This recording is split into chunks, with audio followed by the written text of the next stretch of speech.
Ei, gente, queria estar aqui falando com vocês, primeiro para comemorar a nossa vitória, de todo mundo que foi para as ruas pedindo mudança, e queria estar aqui comemorando com vocês a nossa vitória, que culminaria com o impeachment da Dilma. Mas, infelizmente, eu acredito que a gente foi vítima de uma armação brava. E é isso que eu vim aqui falar com vocês. Porque eu acho que a gente não pode deixar de ser vigilante e a gente não pode fechar nossos olhos para a realidade. O que aconteceu hoje no julgamento do impeachment da Dilma no Senado Federal foi uma verdadeira aberração jurídica, gente. Eu fiquei muito preocupada com o que aconteceu. Simplesmente, eles rasgaram a Constituição no que ela preza como mais fundamental. O que acontece? O artigo 52, parágrafo único da Constituição Federal, que trata sobre o processamento do impeachment de um presidente, ele reza claramente, sem margem de interpretação, que a perda do cargo em razão da condenação do processo de impeachment por 2/3 dos votos dos senadores, presidido pelo presidente do STF, naquele momento, ela se dará com a inabilitação para o exercício de qualquer cargo público durante 8 anos. Assim como ocorreu no processo do Fernando Collor. Ele ficou 8 anos sem poder exercer nenhuma atividade pública, nem cargo eletivo e nem qualquer outro cargo que fosse, tá? Então entendam, não é que existe uma margem para interpretação ou aplicação alternativa de alguma pena nesse caso do que está escrito na Constituição Federal. É regra clara, não comporta dúvida. Mas, infelizmente, logo que abriram os trabalhos hoje para finalizar esse julgamento, deu para sentir um cheiro de armação aí. Óbvio, essa armação ficou claramente dita para nós que foi feita pelo senhor senador Renan Calheiros. Renan Calheiros, que é chefe de uma ala muito forte do PMDB e que é o filho prodígio do nosso José Sarney. Então vejam as figuras que estão por trás de tudo isso que aconteceu.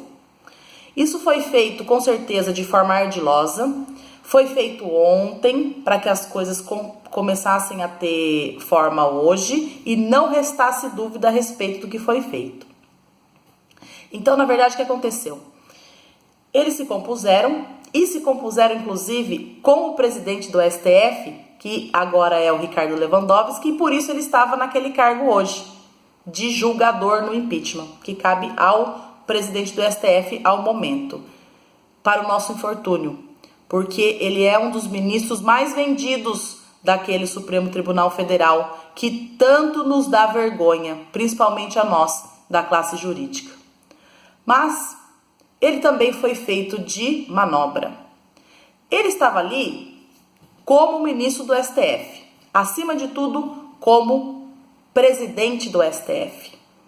E como pertencendo a este cargo, ele tinha sim que se manifestar a respeito da aplicação da Constituição Federal, porque ele é um guardião do respeito à Constituição Federal. E quando ele foi invocado a respeito dessa dúvida, ele simplesmente falou assim: eu não posso opinar sobre isso, mas entendo que a Constituição comporta interpretações. Não, neste caso ela não comporta interpretações.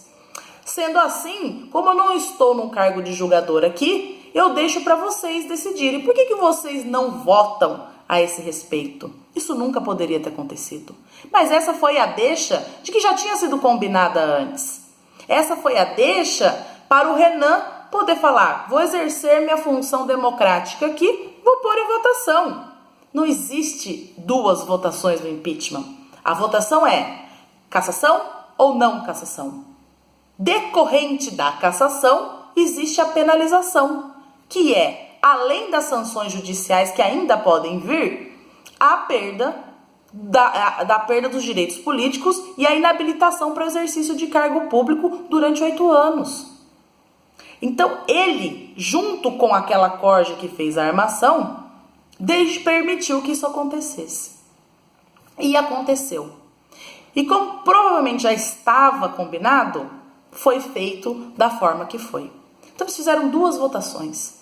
Votaram pelo impeachment da Dilma e votaram que mesmo ela sendo cassada no seu cargo, não perderia as condições para exercer cargo público. Isso não existe. Isso não existe. A Constituição não permite isso. De qualquer forma, o jeito que foi feito deixou todo mundo muito na dúvida, inclusive eu.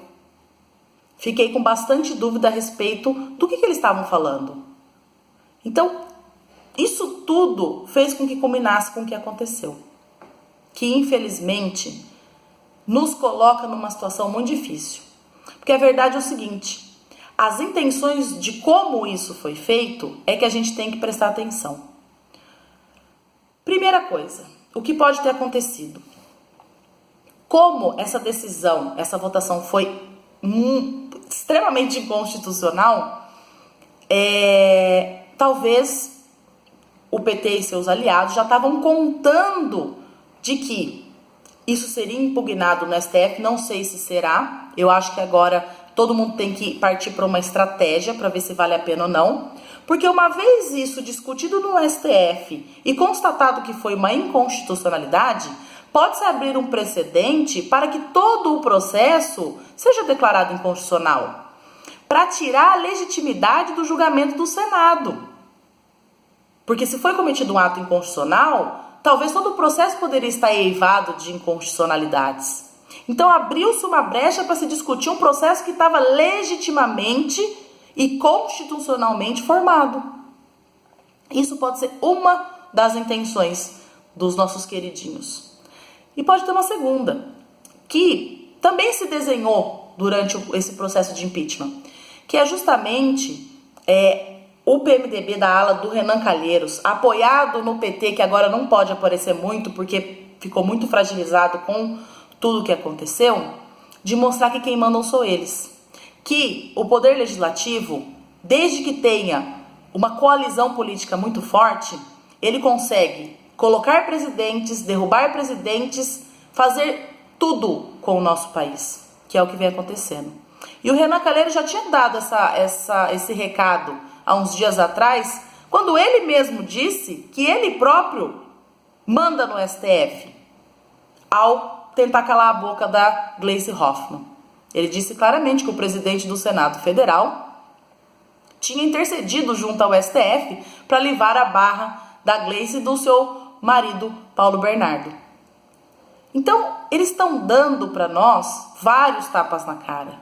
Eles não entenderam que esse processo de impeachment, que foi fundamentado na legislação, na Constituição, com legitimidade, todas as bases do Estado Democrático de Direito, ele proveio das ruas, proveio de uma insatisfação enorme da população. Fomos nós que conseguimos isso, fomos nós que pedimos por mudança, mas as mudanças não vieram.